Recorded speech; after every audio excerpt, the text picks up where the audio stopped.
رابعہ بصری کے 4 سوال۔ رابعہ بصری کی وفات کے بعد قبر میں منکر نکیر ان سے حساب کتاب لیے بغیر کیوں واپس چلے گئے؟ بسم اللہ الرحمن الرحیم۔ ایک مرتبہ حضرت رابعہ بصری جذب کی حالت بصرہ کی گلیوں میں ایک ہاتھ میں مشعل اور دوسرے ہاتھ میں پانی لیے جا رہی تھیں۔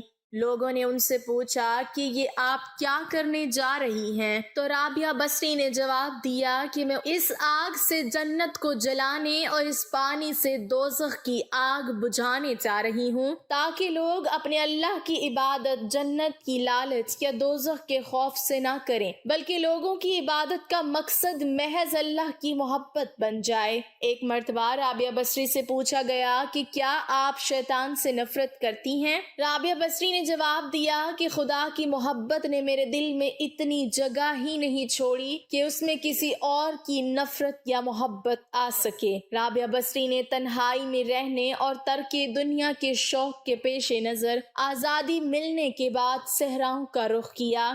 وہ دن رات اللہ کی یاد میں گم ہو گئیں۔ خواجہ حسن بصری رابعہ بصری کے مرشد تھے۔ غربت، نفی ذات اور عشق الہی ان کے ساتھی تھے۔ ان کی مکمل زندگی ایک ٹوٹا ہوا برتن، ایک پرانی دری اور ایک اینٹ تھی جس سے وہ تکیے کا کام بھی لیتی تھیں۔ وہ تمام رات عبادت و ریاضت میں گزار دیتی تھیں اور اس خوف سے نہیں سوتی تھیں کہ کہیں عشق الہی سے دور نہ ہو جائیں۔ جیسے جیسے رابعہ بصری کی شہرت بڑھتی گئی، آپ کے پیروکار کی تعداد میں بھی اضافہ ہوتا گیا۔ آپ نے اپنے وقت کے علماء، محدثین اور فقہاء سے علم کی باتوں میں حصہ لیا۔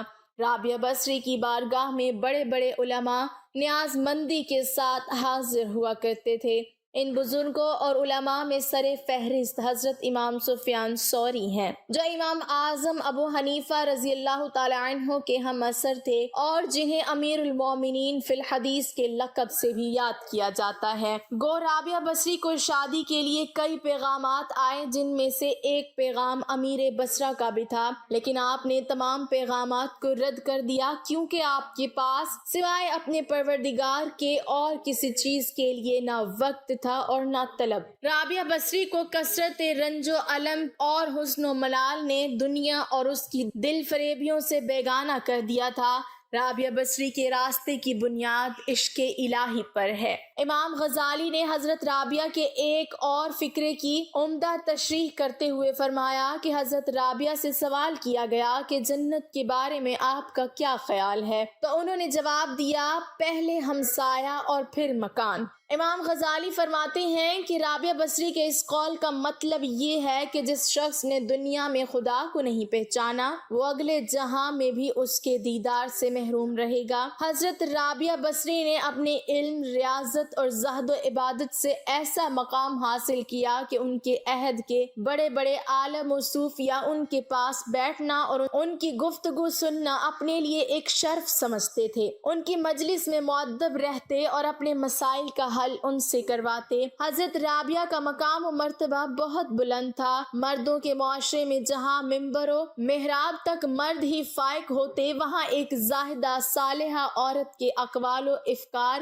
اور عبادت کی انتہا ہلچل مچا دے تو سب کے لیے حیرت کا مقام ہوتا ہے۔ حضرت رابعہ بہت کم گفتگو کرتی تھیں، اگر کوئی سوال پوچھ لیتا تو مختصر اور مدلل جواب دیتی تھیں۔ ہر بات میں قرآنی آیات کا حوالہ دیتی اور اکثر آیات قرآنی ہی بیان کر دیتی۔ جب لوگوں نے اس کی وجہ پوچھی تو فرمایا کہ انسان جو کچھ بولتا ہے فرشتے اسے لکھتے ہیں، اسی لیے قرآن کی آیتوں کے سوا کچھ نہیں بولتی کہ کہیں میرے منہ سے بری بات نہ نکل جائے جسے فرشتے لکھ لیں۔ رابعہ بصری رحمۃ اللہ علیہ کو دنیا سے گئے ہوئے 1200 سال ہو چکے ہیں، لیکن ان کا نام آج بھی زندہ ہے۔ رابعہ بصری نہ کوئی شہزادی تھی، نہ کوئی ملکہ تھی، نہ وہ کوئی خوبصورت خاتون تھی، نہ کوئی خاندانی تھی، بلکہ عورت ہونے کے لحاظ سے ہر عیب اس میں تھا۔ ان کی عادت یہ تھی کہ وہ روزانہ عشاء کی نماز کے بعد غسل کر کے کپڑے بدل کے اپنے خاوند سے پوچھتی، آپ کو میری ضرورت ہے؟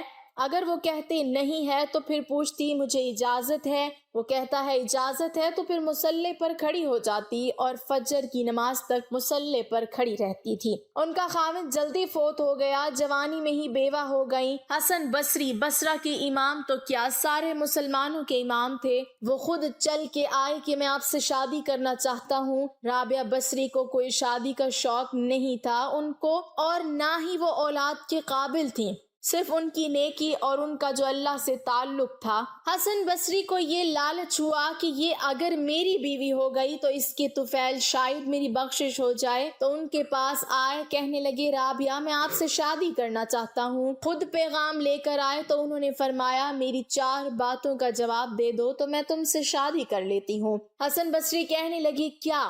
رابعہ بصری نے کہا یہ بتاؤ کہ میں جنتی ہوں یا دوزخی؟ کہنے لگے یہ تو میں کچھ نہیں کہہ سکتا۔ کہا اچھا یہ بتاؤ جب اللہ تعالیٰ قیامت میں اعمال نامے اڑائے گا، کسی کے سیدھے ہاتھ میں آئے گا، کسی کو الٹے ہاتھ میں آئے گا، میرے سیدھے ہاتھ میں آئے گا یا الٹے ہاتھ میں آئے گا؟ کہنے لگے یہ بھی کچھ نہیں بتا سکتا۔ کہنے لگی اچھا یہ بتاؤ جب اللہ نیکیوں کو تولے گا، کسی کی نیکیاں بڑھ جائیں گی، کسی کے گناہ بڑھ جائیں گے، میرے گناہ زیادہ ہوں گے یا نیکیاں زیادہ ہوں گی؟ کہا یہ بھی نہیں بتا سکتا۔ کہا اچھا یہ بتاؤ جب لوگ پل صراط سے گزریں گے، کوئی پار نکل جائیں گے، کوئی نیچے گر جائیں گے، تو میں پار نکلوں گی کہ دوزخ میں گر جاؤں گی؟ کہنے لگے یہ بھی میں نہیں بتا سکتا۔ تو پھر فرمایا اچھا جاؤ مجھے تیاری کرنے دو، مجھے ان 4 باتوں کی تیاری کرنی ہے، میرے پاس شادی کے لیے وقت کوئی نہیں ہے۔ جو اللہ سے دوستی لگا لیتے ہیں اللہ دنیا ان کے لیے مسخر کر دیتے ہیں، اللہ تعالیٰ دنیا کو ان کے پاؤں میں ڈال دیتے ہیں۔ تو جب ان کا انتقال ہوا، رات کو ان کا انتقال ہوا، تو اپنی خادمہ سے کہا بس 2-4 آدمی بلا کے مجھے جلدی سے دفن کر دو، کسی کو نہ بتاؤ، صبح لوگوں کو بتا دینا، اور مجھے کفن دینا میری اس چادر میں جس میں میں تہجد پڑھا کرتی تھی۔ تو انہوں نے راتوں رات دفن کر کے صبح اعلان کیا تو شور مچ گیا کہ کیوں نہیں بتایا، کیوں؟ تو اگلی رات ان کی خادمہ نے ان کو خواب میں دیکھا، سبز لباس پہنا ہوا، حسن و جمال، سورج چہرے پہ چمک رہا۔ پوچھا آپ کے ساتھ کیا ہوا؟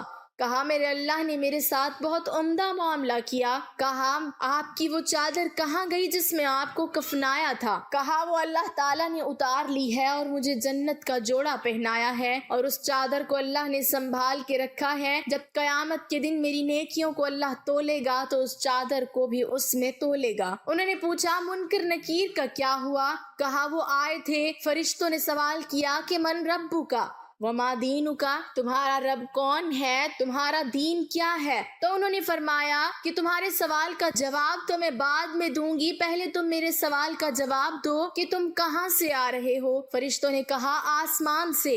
رابعہ بصری نے پوچھا آسمان اور زمین میں کتنا فاصلہ ہے؟ فرشتوں نے کہا 500 برس کی مسافت ہے۔ رابعہ بصری نے فرمایا تم خدا کو نہیں بھولے کیونکہ بہت دور سے آ رہے ہو؟ فرشتوں نے کہا ہم تو خدا تعالیٰ کو نہیں بھولے۔ رابعہ بصری نے فرمایا جب تم اتنی دور سے چل کر بھی نہیں بھولے تو کیا تمہارا گمان ہے کہ رابعہ بصری جو 40 سال سے اس رب کی عبادت کر رہی ہے وہ زمین سے 4 گز نیچے آ کر خدا تعالیٰ کو بھول گئی ہوگی، حالانکہ زمین پر ایک لمحہ بھی اس سے غافل نہیں رہی؟ یہ سن کر فرشتے متعجب رہ گئے اور کہا اب اس کا آگے کیا حساب لینا، چلو واپس چلو۔ یہ مقام ناز ہے جس کے آگے فرشتے بھی نہیں چل سکتے۔ اللہ پاک ہمیں بھی ان جیسی مقدس زندگی بسر کرنے کی توفیق عطا فرمائے اور ہمیں نیکوکاروں میں شامل کرے، آمین۔ ناظرین کمنٹ باکس میں اللہ تعالیٰ کے 99 ناموں میں سے ایک نام ضرور ٹائپ کریں۔